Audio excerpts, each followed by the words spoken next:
todos te abandonen y te hayan dado la espalda, solo piensa en Jesucristo, amigo que nunca falla.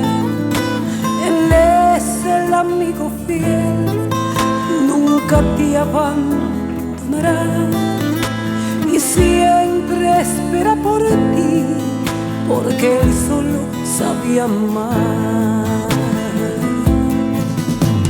No hay amor más grande. Muy buenas noches, hermanas y hermanos, querida teleaudiencia. Buenas noches, nos de Dios. Comenzamos el programa La Vida en Cristo y hoy vamos a hablar sobre la importancia de leer la Biblia. Leamos la Biblia, que es nuestro alimento de salvación. Comencemos en oración. En el nombre del Padre, del Hijo y del Espíritu Santo. Amén. Ven, Espíritu Santo, llena los corazones de tus fieles, enciende en ellos el fuego sagrado de tu amor. Envía tu Espíritu y todo será creado y renovará la faz de la tierra. Oh Dios, que iluminaste los corazones de tus fieles con la luz del Espíritu Santo, haz que guiado por ese mismo Espíritu saboremos la dulzura del bien y gocemos siempre de su divino consuelo. Por Jesucristo nuestro Señor. Amén. Hermanas y hermanos, San Jerónimo, que vivió en el siglo V, siglo IV, siglo V, San Jerónimo cuenta una experiencia que él tuvo. Narra en una carta que él escribe a una santa, ¿verdad? Una religiosa de ese entonces, Santa Eustaquia. Él le escribió una carta contándole un sueño que él tuvo. Dice, un sueño miedoso que yo tuve y que cambió el rumbo de su vida, dice él. Tuve un sueño aterrador, le cuenta él a San Eustaquia en una carta, un sueño aterrador que le cambió la vida. ¿Qué soñó? Dice que una noche soñó que se presentaba ante el tribunal de Jesucristo, es decir, se presentó en el juicio final. Y Jesucristo, como juez, le preguntó, ¿qué tú eres? Y él le respondió, yo soy cristiano. Pero Jesús exclamó, tú no eres cristiano, tú eres ciceroniano. Es decir, tú no eres seguidor mío, tú no eres seguidor de Jesucristo, tú eres seguidor de Cicerón. Y le dijo, ¿y por qué tú me dices eso? Dice, claro, porque los libros que lee no es la Biblia. La Biblia es mi libro, le dijo el Señor, y tú no lees el libro. Lo que tú lees son libros de Cicerón y otros libros paganos. Entonces, le dijo a los que estaban ahí, quítenlo, bórrenlo de la lista de mis seguidores y denle muchos azotes, denle muchos fuetazos por no leer la Biblia. Entonces, un grupo de amigos de Jerónimo intercedió por él diciendo, ay Señor, le dijeron a Jesús, ay Señor, por favor, concédele un plazo para ver si enmienda su vida. Y después, si no cambia de su modo de proceder, sí lo mandarás a castigar y azotar, y tú le mandarás a dar todos los fuetazos que tú quieras. Oigan bien lo que le dijo. ¿Por qué los fuetazos? Dice, porque no lee las Sagradas Escrituras. Lo que él lee, oigan bien, son libros paganos, son libros de Cicerón. Entonces, a ponerle fuetazo y bórrenlo de la lista de mis seguidores. Él dice que es mi seguidor, pero es seguidor de Cicerón porque la lectura que él hace no es la lectura de las Sagradas Escrituras, sino que lo que él lee son libros de Cicerón y otros libros paganos. Y dice el santo que desde esa fecha dejó todas las demás lecturas y se dedicó a leer, meditar y explicar las Sagradas Escrituras. Los siguientes 40 años, oigan bien si ese sueño tuvo sus efectos, que los siguientes 40 años de su vida lo pasó junto a la cueva de Belén, aprendiendo la Sagrada Biblia y motivando a muchos para que la leyeran. ¿Qué nos enseña esto? En la cueva donde nació Jesús, allí en Belén, ahí pasó San Jerónimo casi 40 años traduciendo la Biblia desde los idiomas originales al latín, es lo que se llamó la Vulgata. Es decir, los idiomas en los que se escribió la Biblia fueron hebreo, arameo y griego. Y él tradujo la Biblia desde esos idiomas, lo tradujo al latín. Es decir, se llama Vulgata porque el latín era el idioma o el lenguaje del vulgo, es decir, de la gente común. Es decir, eso fue cerca en el siglo IV, final del siglo IV. Y entonces, miren, el libro de Ezequiel, en el capítulo 2, dice que Dios le dijo a Ezequiel, mira tu hijo de Adán, oye lo que te digo, no seas rebelde como la casa rebelde, abre la boca y come lo que te doy. Entonces, ¿qué le dio? Le dio la palabra de Dios, su palabra, y le dijo, hijo de Adán, come lo que tienes ahí, cómete este volumen y vete a hablar a la casa de Israel. Miren bien, Dios le dice a Ezequiel, cómete la palabra de Dios.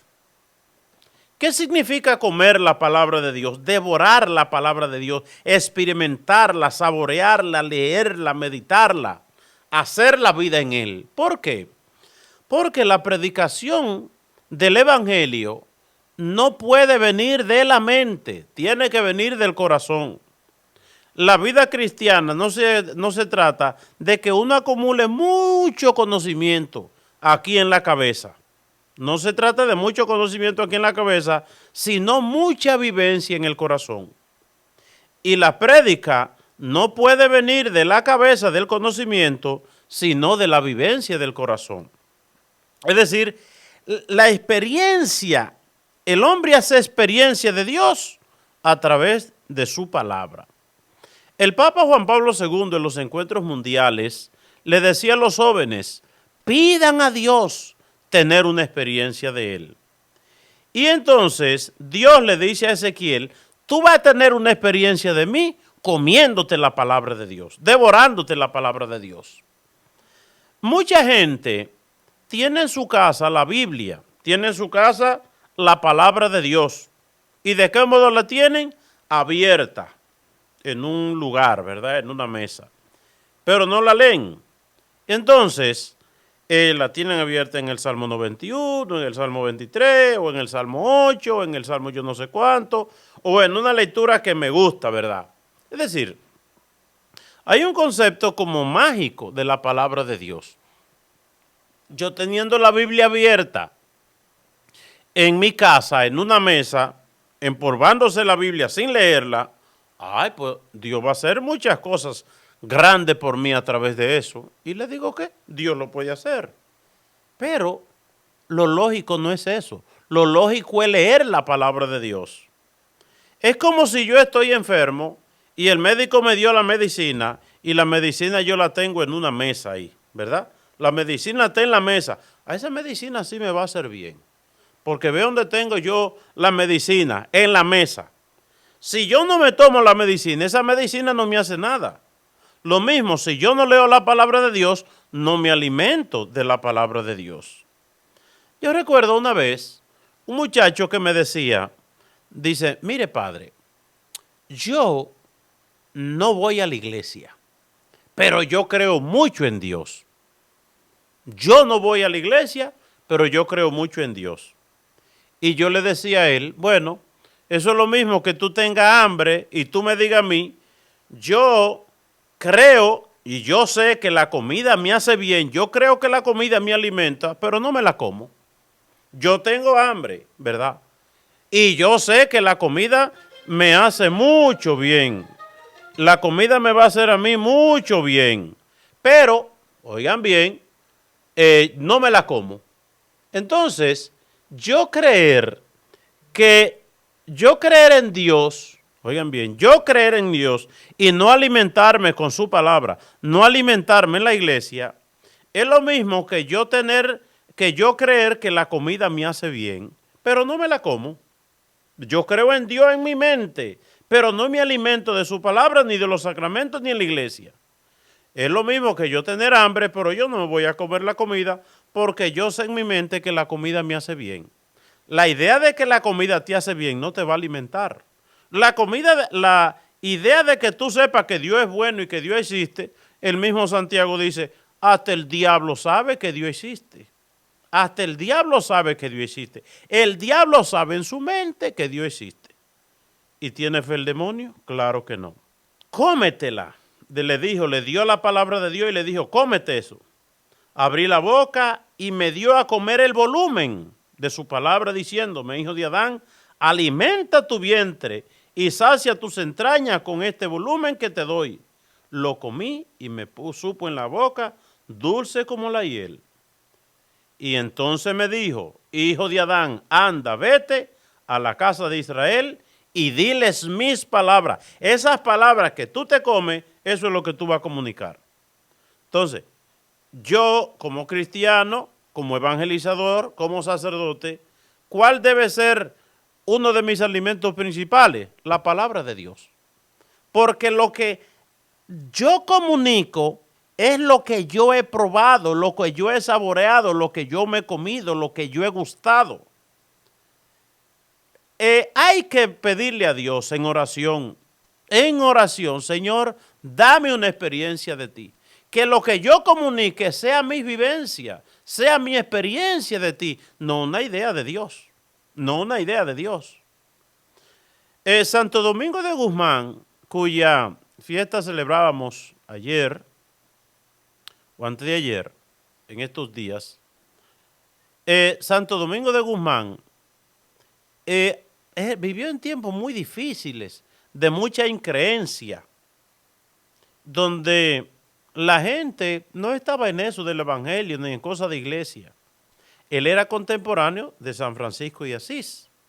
Y entonces, él se dio cuenta que para que la gente aceptara el evangelio, no podía ser una comunicación verbal desde la mente, sino desde el corazón. Él se dio cuenta de eso y por eso renunció a todo. Y por eso empezó a vivir en él, hizo vida en él los valores del evangelio. De pobreza, de castidad, de obediencia, de entrega, de renuncia a sí mismo, de no buscar comodidades, de no buscar a sí mismo. Y el gran renovador en el siglo XIII de la iglesia, los grandes renovadores son San Francisco de Asís y Santo Domingo. Porque ellos no era cuestión de yo me sé la palabra, déjame irla a enseñar. No, yo vivo la palabra y a partir de la vivencia de la palabra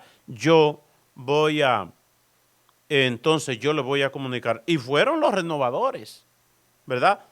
¿En qué parte del mundo entero no hay iglesia dedicada a Santo Domingo y a San Francisco? El mundo entero conoció que habían dos hombres en medio de una multitud de miles de sacerdotes en ese entonces, de miles de evangelizadores, ¿verdad? Bueno, San Francisco lo que llegó fue a ser diácono, pero más que ser diácono, era que vivió, ¿verdad? Hizo carne en su vida la palabra de Dios. Un señor viajó a otro país por mucho tiempo y cuando iba a salir de su casa, él que tenía varios hijos, le dijo, escondidos en un sitio de nuestra casa, he dejado mucho dinero y un tesoro muy grande, ¿verdad? En un lugar escondido en nuestra casa, he dejado muchos billetes, mucho dinero, ¿verdad? El que los encuentre puede gastarlo. El que lo encuentre de ustedes, ese tesoro que yo he dejado en un lugar escondido, puede gastarlo. Cójalo y gaste ese dinero que es suyo. Al volver, encontró que los jóvenes habían levantado todas las alfombras de la casa y les habían quitado los forros a los asientos y habían buscado por dentro de los colchones y de las alfombras y no habían encontrado el dinero. Habían revuelto la casa de arriba abajo, las sillas, las alfombras, los asientos, abajo de los colchones, por todas partes buscaron. Y cuando el Señor al mucho tiempo llegó, no habían encontrado nada. Entonces, dijo el Señor, ya sabía que no lo encontrarían porque lo dejé escondido en el único sitio a donde ustedes nunca van a buscar soluciones, en la Biblia. Le había dejado un tesoro en la Biblia, mucho billete ahí entre ese libro, y ellos ahí no buscaron. Abrió el libro santo y allí estaban todos los billetes. Los hijos no habían encontrado nada. ¿Cuántos tesoros dejó Dios escondido en la Sagrada Biblia? Y si no la abrimos y no la leemos y no la meditamos, nos quedaremos sin encontrarla. Oigan bien, ¿cuántos tesoros? Tesoros sobre todo de salvación, tesoro con intereses de vida eterna, nos ha dejado Jesucristo en las Sagradas Escrituras. Pero la gente, ¿dónde busca? Si tiene problemas, se va a botar lo suyo en la lotería.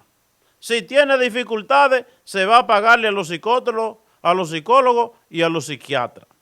Cuando esté en ciertas situaciones, se va donde los brujos, se va donde los curiosos, se va donde los adivinos, ¿verdad? Si cualquier problemita, pues droga, ¿verdad? Di que para relajarse. Y a veces buscan las soluciones poniéndose un saco, una soga al cuello, ahorcándose y muchas veces en veneno, matándose. Cuando el tesoro de todos nuestros problemas que solucionarían todas nuestras situaciones están en las Sagradas Escrituras. El Salmo 19, el salmista ha experimentado en su vida lo que es el alimento de la palabra de Dios.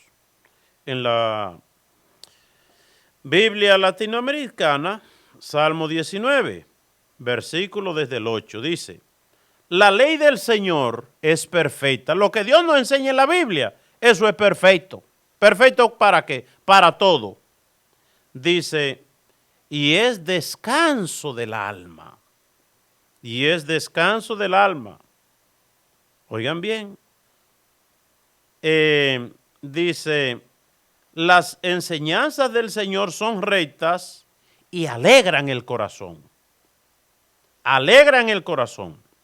La conversión de San Ignacio de Loyola, el fundador de la Compañía de Jesús o los sacerdotes jesuitas, ¿cómo fue?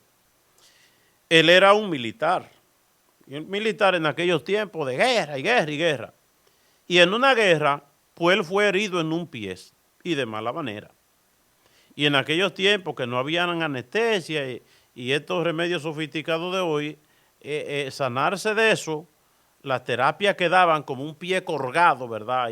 Y jalarle el pie y todo a sangre fría. Eso era, bueno, eso era para valiente. Resulta que él lo llevaron a un lugar y en ese lugar donde él estaba en ese proceso de sanación, él dijo, él como militar, búsqueme el libro de caballería para yo entretenerme leyendo. Y cuando buscaron y buscaron, dicen, ay no, no hay libro de eso. ¿Y qué hay? Bueno, aquí hay libro de santo y hay también algo de la palabra de Dios. Dice, bueno, ya que no hay de otra, búsquenme de eso, ¿verdad? Como dice el refrán, a falta de pan, casabe. Es decir, no apareció los libros de caballería que él estaba acostumbrado a leer y que rememorizaban en su vida toda su vivencia en la guerra como militares. Lo que había era libro de santo y algo de la palabra de Dios. Y él empezó a leer esos libros y se dio cuenta que cuando había leído libros de caballería, libros mundanos, libros, bueno, él sentía como una emoción en el momento, pero pasó la lectura y ahí pasó la emoción. Pero dice que cuando leyó la palabra de Dios y la vida de los santos, su corazón se inflamaba con una alegría y con un gozo que eso le duraba y le duraba y le duraba. Es decir, la alegría, la felicidad, el gozo y la dulzura que él experimentaba leyendo la palabra de Dios y los libros espirituales y la vida de los santos, eso no lo había experimentado él leyendo ningunos libros. Y entonces, él empezó a gustar tanto la palabra de Dios y la vida de los santos, que al leer la vida de los santos, esa vida heroica que habían llevado esa gente en su vivencia de fe, él se preguntaba, ¿y no podré yo hacer lo mismo? ¿No podré yo hacer algunas obras a favor del reino de los cielos y a favor de Dios? Y ahí comenzó todo. Es decir, sintiendo un gozo, sintiendo una felicidad grande, leyendo la palabra de Dios.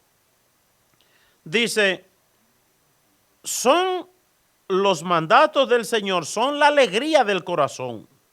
Los mandamientos del Señor son claros. Usted lee la Biblia y eso le abre la mente, eso le da claridad. Y son luz para los ojos.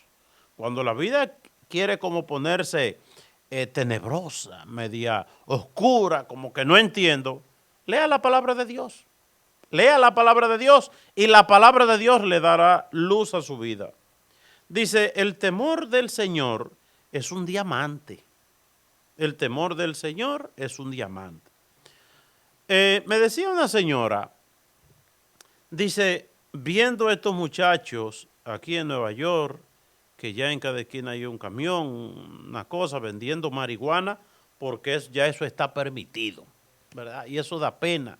Usted va por cierto vecindario, usted ve los muchachos zombies ahí, como sonámbulos, como, bueno, la droga, loco, ¿verdad? Por la droga. Y decía ella, cuando uno estaba pequeño, uno desde chiquito lo llevaban al catecismo y uno tenía el temor de Dios y uno se alejaba de las cosas malas y uno tenía temor de ofender a Dios, uno le tenía miedo al pecado. Es decir, se vivía una vida natural. Pero entonces todo eso se quitó. El catecismo, leer la palabra de Dios en las escuelas, en los hospitales, como se hacía antes. Ay, no, eso se ha prohibido. Es decir, en el mundo, oigan bien, se prohíbe en las escuelas leer la palabra de Dios y se permite la marihuana. Oigan bien, oigan esto. En las escuelas se ha prohibido entre la juventud leer la palabra de Dios que nos salva, y se ha permitido la marihuana. ¿Verdad? Claro. Se ha quitado la palabra de Dios y se ha metido la marihuana, porque la marihuana es buena y eso sí es lindo, ¿verdad? La marihuana. Y por eso vemos la tanta cantidad de matanza que hay en las escuelas y todos estos tiroteos en los Estados Unidos y en Europa y en tantos lugares. Y nos preguntamos, ay, ¿qué es lo que está pasando? ¿Es que el mundo se está acabando? No, es que cada vez somos más brutos y entonces lo bueno lo echamos fuera y lo mandamos lejos y lo malo lo metemos en la casa, lo metemos en nosotros. Dice, y los mandatos del Señor duran para siempre. Eso no es cuestión de un momentito. Los juicios del Señor son verdaderos y todos por igual se verifican. Son más preciosos que el oro. Oigan bien, la palabra de Dios, el tesoro que Dios nos da en las Sagradas Escrituras, eso es más precioso que el oro. Oigan, más que el oro fino, más dulce que la miel de un panal que destila. Oigan, qué cosa tan grande la palabra de Dios. Pero ¿cómo yo voy a saber eso si yo pienso que la mayoría de gente tiene Biblia, pero la tiene en su casa arrinconada.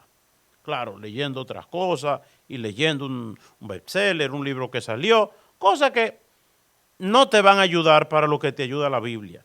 La Biblia te ayuda para la salvación.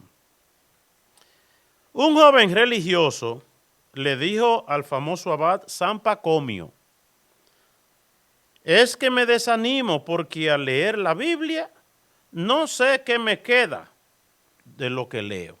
Yo leo la Biblia y no sé si me queda algo de lo que leo. Y el abad lo envió, el abad le dijo, mira, desde chiquito Tú estás comiendo incluso cuando no te acordabas, que tú no tenías memoria ni conciencia. ¿Tú te acuerdas de lo que comiste? No. Ah, pero si no hubieses comido, aunque no te acuerdes, si no hubieses comido, te mueres.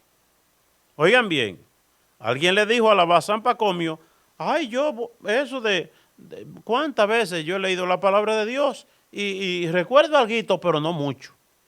Dice, por eso estoy desanimado. Dice, pues mira, ¿tú te acuerdas de lo que has comido desde que estaba pequeño? Desde que naciste. ¿Tú te acuerdas de eso? Ah, no, yo no me acuerdo de eso, sí. No te acuerdas, pero si no hubieses comido, te mueres. Así es la palabra de Dios. Es decir, vamos nosotros poquito a poquito alimentándonos de la palabra. Cada día que usted va a la iglesia, cada día que usted oye la palabra. Es decir, porque la palabra de Dios, como dice el profeta, creo que Isaías, es como espada de doble filo que penetra hasta los profundos, ¿verdad? Y la palabra de Dios es como rocío, como agua que cae a la tierra, que no vuelve sin haber empapado la tierra y hacer que la tierra dé sus frutos. Es decir, no entra la palabra de nosotros, no entra la palabra de Dios en nosotros sin que dé su fruto. La palabra de Dios es algo que va produciendo fruto, ¿verdad? Una gente, oigan bien, que lee la palabra de Dios diariamente, una gente que se alimenta de la palabra de Dios diariamente, difícilmente que coja un cuchillo o una pistola y mate a otro. Eso es muy difícil. O que haga cosas como de ir a tirotear a una escuela. ¿Por qué? Oigan, ¿por qué hemos cambiado la lectura de la Biblia en nuestros hogares? Le hemos cambiado por esos videojuegos que enseñan a los niños desde pequeños a matar. Y usted ve esos niños ya desde pequeños jugando esos juegos y en los cuales se le mocha el pescuezo al otro, se le saca el mondongo al otro, el otro se destripa y le cortan por pedazos y la cosa, y el muchacho eso aprende. El muchacho aprende lo que ve. Oigan bien. Ay, no, que eso es un simple juego. No seamos más brutos, ¿verdad? Un padre de familia reunió a sus hijos poco antes de morir y le dijo, sobre mi tumba colóqueme este epitafio. Oigan bien, un hombre, cuando ya muriendo, le dijo a sus hijos, miren, sobre mi tumba colóquenme este epitafio. El epitafio decía, aquí yace un católico que murió sin leer el libro que lo iba a llevar a la santidad. Aquí yace un católico que murió sin leer el libro que lo iba a llevar a la santidad, es decir, la Biblia. La pregunta es, ¿tendrían que escribir también sobre nuestra tumba algo parecido? ¿Seré yo tan bruto para no leer la Biblia, el libro donde se encuentra contenido las verdades de salvación? Recordando lo que dice San Agustín. Nosotros estamos en la tierra para salvarnos. Oigan, ¿para qué estamos en la tierra? Para salvarnos. Y dice San Agustín, y si tú no estás haciendo nada para salvarte, si lo que tú estás haciendo no es con vista a tu salvación, tú estás perdiendo el tiempo. Estamos perdiendo el tiempo. Ah, pero yo me quiero salvar. ¿Por dónde comenzar? Coge la Biblia. Comienza por la Biblia. Y el Salmo 118 es un salmo bellísimo, ¿verdad? El salmista, como en el Salmo 19, ha experimentado la alegría, ¿verdad? El gozo, la plenitud que da la palabra de Dios. Ha experimentado que la palabra de Dios es el tesoro más grande que hay, que mejor que la palabra de Dios no hay nada, no hay nada. Dice él, mi alegría es el camino de tus preceptos, más que todas las riquezas. Es decir, oigan bien, el salmista valora más la palabra de Dios que toda la riqueza, vida así por haber. Dice, tus preceptos son mi delicia, tus decretos son mis consejos. Es decir, ¿de qué está hablando él? De la palabra de Dios. ¿Y por qué está hablando así? Porque ha gustado y ha saboreado la dulzura de la palabra de Dios. Más estimo yo los preceptos de tu boca, es decir, tu palabra, que miles de moneda, de oro y de plata. Repitamos eso. más estimo yo, dice el salmista, más estimo yo los preceptos de tu boca que miles de monedas de oro y de plata. Qué dulce al paladar tu promesa, más que miel en la boca. Tus preceptos son mi herencia perpetua. Tus preceptos son mi herencia perpetua, la alegría de mi corazón. Abro la boca y respiro, ansiando tus mandamientos. Abro la boca y respiro, ansiando tus mandamientos, ¿verdad? Cuando usted espera algo bueno que usted dice, ay, cuando me llegue tal cosa. Abro la boca y respiro, ¿esperando qué? Tus mandamientos, tu palabra. Eso es una cosa bonita, señores, la palabra de Dios. Ahora, ¿por qué quizá tanta gente no han experimentado el gozo de la palabra de Dios, el gozo de leer, de saborear la palabra de Dios? Porque es como si yo fui a una casa y me hicieron un rico manjar, es decir, un chef de cocina, un gran cocinero, ¿verdad? Muy fino, me preparó una deliciosa comida. Entonces, yo reúno a mucha gente y empiezo a decirle lo buena que es la comida. Empiezo a decirle lo rica el paladar. Empiezo a decirle lo bueno que me supo. Empiezo incluso a describirle el sabor de la comida que me brindaron. Y yo le pregunto, yo puedo durar un día enterito diciéndole a la gente lo buena que es esa comida. Y yo le pregunto, ¿puede la gente entender a qué supo esa comida, qué tan buena es? No, no lo pueden entender. Para poder entenderlo, tienen que probar la comida, tienen que comer la comida. Oigan bien, para poder entender lo que yo le estoy explicando, mientras no prueben esa comida, no van a saber a qué supo la comida. Ay, yo fui a un matrimonio y ahí el mejor bizcocho, el mejor cake dieron. En ninguna parte había probado un bizcocho tan bonito, tan bueno, tan sabroso, tan esto, tan lo otro. Por más que yo diga, el otro no va a entender. El otro entiende cuando pruebe el bizcocho, cuando pruebe, ¿verdad?, su sabor. Entonces va, ay, es verdad lo que decía Silvio, es verdad, pero de palabras no lo van a entender. Es decir, ¿cómo experimentar lo sabroso que es la palabra de Dios? Leyéndola, meditándola, reflexionándola, haciendo la vida. Y no hay otra manera. Es lo mismo que decía Santo Tomás de Aquino sobre la Eucaristía, ¿verdad? Después de un discurso grande, cómo es la Eucaristía, cómo Jesucristo instituyó la Eucaristía, cómo los discípulos celebraban la misa al principio, etcétera, etcétera. Después de todo eso, de una gran explicación, dijo, miren, solo hay una manera de entender la Eucaristía. ¿Y cuál es? De rodillas frente al sagrario y comulgando. De rodillas frente al sagrario y comulgando. ¿Usted quiere saber la riqueza de la misa? Vaya a la misa. ¿Usted quiere saber los frutos del rosario, del Santo Rosario? Lee el rosario. Y no hay otra manera. San Antonio Abad, que vivió en el año 320, uno de los, el fundador, ¿verdad?, el padre del monacato oriental, en el sentido que fue el que comenzó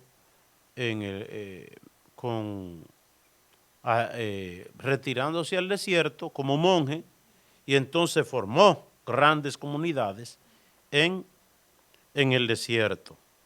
Entonces el padre del monacato, de los monjes en Oriente, en Occidente, es San Benito Abad, que San Benito fundó en los montes, ¿verdad?,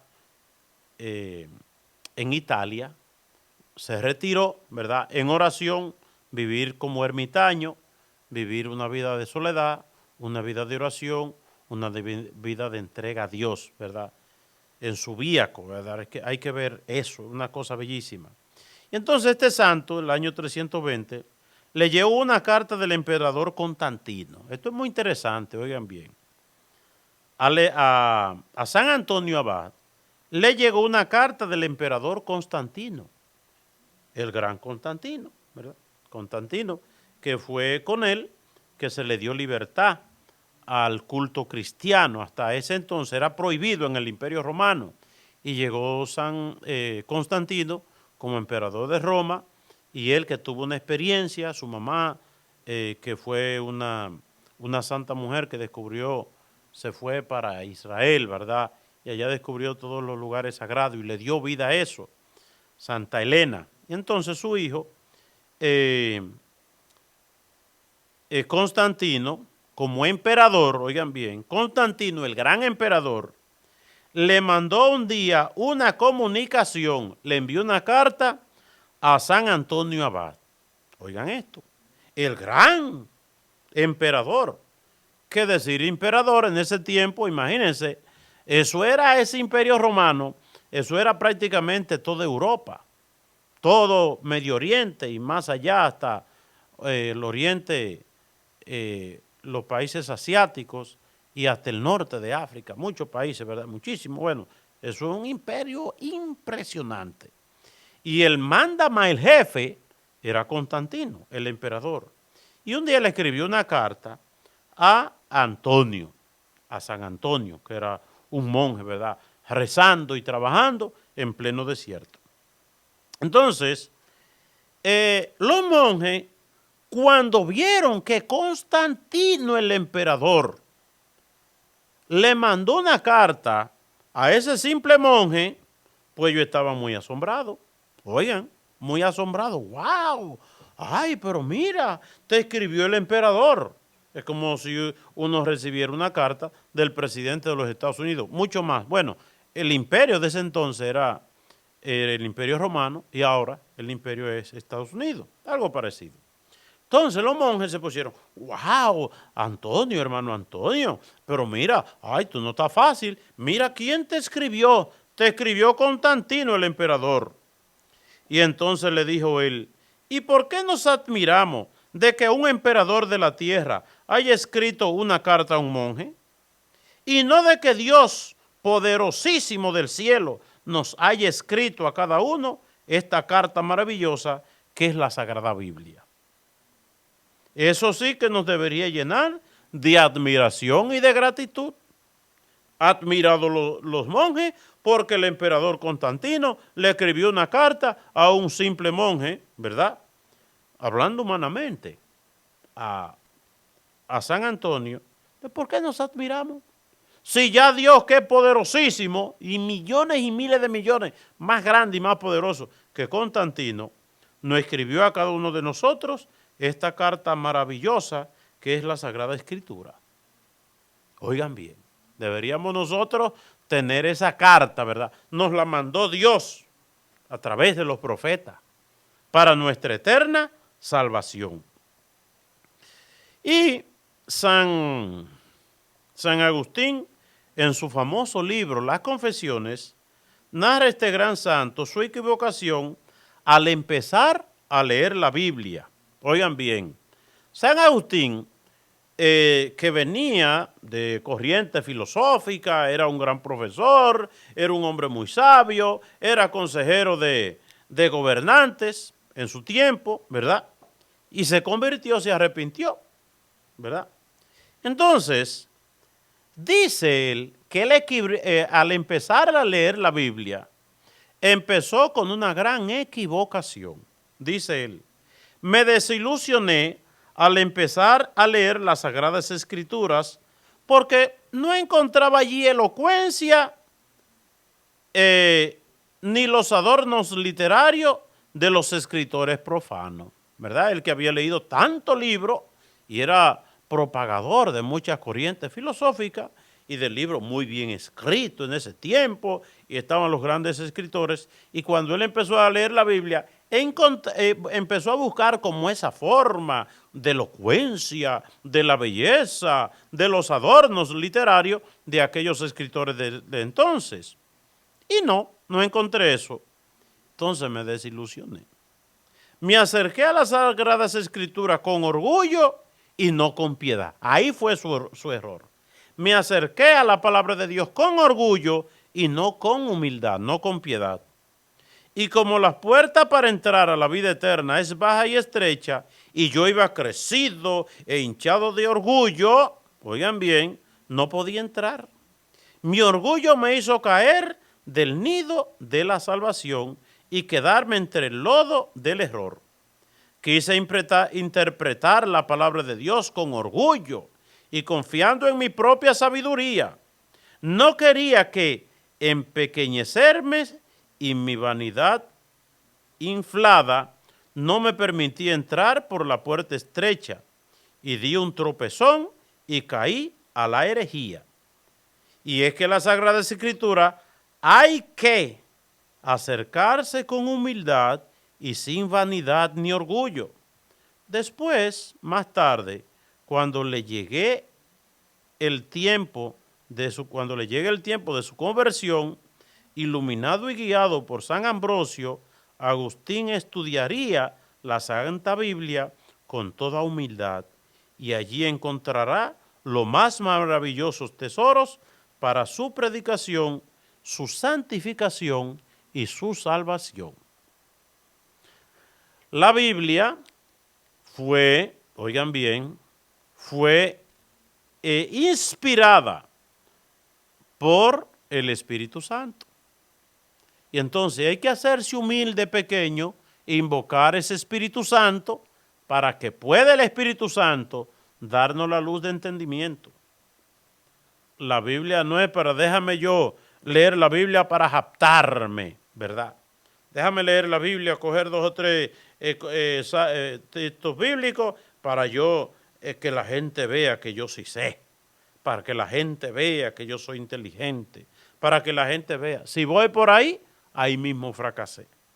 Voy a la palabra de Dios con humildad, que el Espíritu Santo me ilumine para ser instrumento de Dios y proclamar esa verdad, no solo con mi palabra, sino también con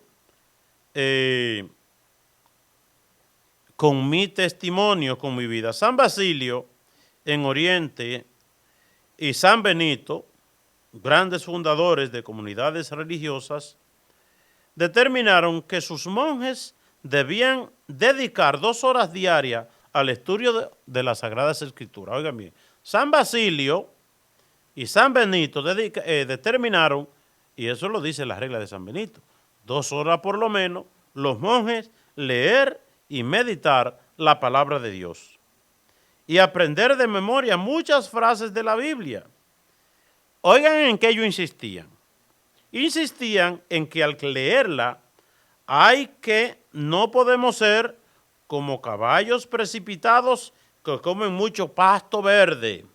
Comen mucho pasto verde y pueden indigestarse con eso. Sino, hay que ser como los camellos y tranquilos bueyes que comen y rumean despacio lo que van comiendo. Así logran sacar mucho provecho. Es decir, no se lee la Biblia a la carrera, con tarde. Yo me he encontrado con mucha gente. Ay, yo leí la Biblia. Yo he leído la Biblia 2 veces. Bueno, leyó la Biblia 2 veces. Quizá la carrera, ¿verdad? Nadie sabe. Solamente Dios sabe, pero leer la Biblia a la carrera, ¿verdad? Y quizá me hartaría yo de decir, ay, pues yo también leí la Biblia enterita, ¿verdad? Bueno, dicen, recomendaban San Benito y San Basilio que no se puede leer la Biblia como caballos hambrientos que comen pasto, que comen mucho y comen tanto que hasta se indigestan. No, hay que comer poquito a poquito y después hacer como las vacas y como los cabellos que rumean, que lo que comen otra vez lo vuelven a masticar para sacarle a eso que comieron el mayor provecho posible. Asimismo, la palabra de Dios hay que leerla despacio y meditarla en la cabeza hasta que baje al corazón. Una vez que esa palabra que hemos leído y se nos mete en la cabeza y a través de nuestra reflexión y la meditación baja el corazón es palabra preparada para uno comunicarla, ¿verdad? Es decir, hay que sacar, ¿cómo se saca provecho de la Biblia? Leyéndola despacio, meditándola y reflexionando. Y miren, el doctor Blanton, psiquiatra norteamericano de fama mundial, tenía sobre la mesa de su consultorio una Biblia. Oigan, un médico psiquiatra de fama mundial. Y llegó un paciente neurótico y al ver allí ese libro le preguntó, ¿usted siendo psiquiatra inteligente y sabio, lee la Biblia? Porque para muchos la Biblia es para bruto, para bruto. Usted siendo un psiquiatra inteligente y sabio, ¿usted lee la Biblia? Sí, le dijo él. Y no solo la leo, sino que la estudio. Este es el mejor libro que se ha escrito para mejorar la conducta humana. Y oigan lo que dijo el psiquiatra. Si la gente supiera lo que este libro enseña, si la gente supiera lo que enseña la Biblia, los médicos que ayudamos a curar enfermedades nerviosas tendríamos que cerrar nuestros consultorios e irnos a pescar, porque ya no se necesitarían nuestras recetas. Oigan bien, eso lo dijo el doctor Blanton. Si la gente leyera la Biblia, no tendrían que ir ni donde psiquiatra ni donde psicólogo. Si la gente leyera la Biblia, ¿verdad? Nosotros tendríamos que cerrar nuestro consultorio, pero los psicólogos y los psiquiatras hoy no dan abasto. La gente nos volvemos loca, ¿por qué? Porque nos falta Dios, porque nos falta leer la palabra. Luego el doctor Blanton le recordó al paciente dos frases de la Biblia, dice, brazos eternos nos sostienen, es decir, los brazos de Dios nos sostienen siempre, eso está en Deuteronomio 33:27, y la otra frase, todo sucede para el bien de los que aman a Dios, Romano 8, y le recomendó que las repitiera de vez en cuando. El otro dio un suspiro de alivio y exclamó, lo que yo necesito no son solamente pastillas para los nervios, sino leer y meditar los consejos que Dios, el médico divino, me dejó escrito en la Biblia. El profeta Ezequiel, al principio, leíamos ese texto donde Dios le dice, mira, cómete este texto. Eso no lo dice Dios a nosotros, cómete ese libro. En vez de estar leyendo otras cosas por ahí, como Monseñor Flores, que una vez llega al seminario y contaba él, que llega al seminario y entonces un muchacho le dice, está leyendo un libro, que se llamaba El Dios en quien no creo. Oigan bien qué libro, El Dios en quien no creo. Y le dice Monseñor Flores, muchacho, mejor lee el Dios en quien tú crees. No pierde el tiempo leyendo El Dios en quien no creo. ¿Cuántas cosas bonitas nos enseña la palabra de Dios? Un niño preguntaba a la abuela al verla leer tanto la Santa Biblia, abuelita, ¿por qué lees tanto? ¿Es que está preparando algún examen? Y la abuela le dijo, sí, hijito, estoy preparando el examen más difícil y el más definitivo, el examen que voy a tener que presentar delante de Dios el día en que me presente para darle cuenta de toda mi vida. Y la lectura de este libro es el mejor medio para salir bien en este examen tan importante. Uno para un examencito de escuela o de universidad se desvela y se trasnocha, meditando y repasando las clases del año. Bueno, ¿cuánto tendríamos que desvelarnos y trasnocharnos leyendo la palabra de Dios, donde están las respuestas a la pregunta que nos van a hacer el día del juicio final? Bien, hermanas y hermanos, hemos llegado al final del programa La Vida en Cristo, pidiendo a Dios que nos dé la luz del Espíritu para meditar su palabra. Que por intercesión de la Santísima Virgen María y todos los santos, el Señor los colme de sus bendiciones. En el nombre del Padre, del Hijo y del Espíritu Santo. Amén. Siga con su canal, su mejor compañía. Buenas noches. Y te hayan dado la espalda, solo piensa en Jesucristo, amigo que nunca falla.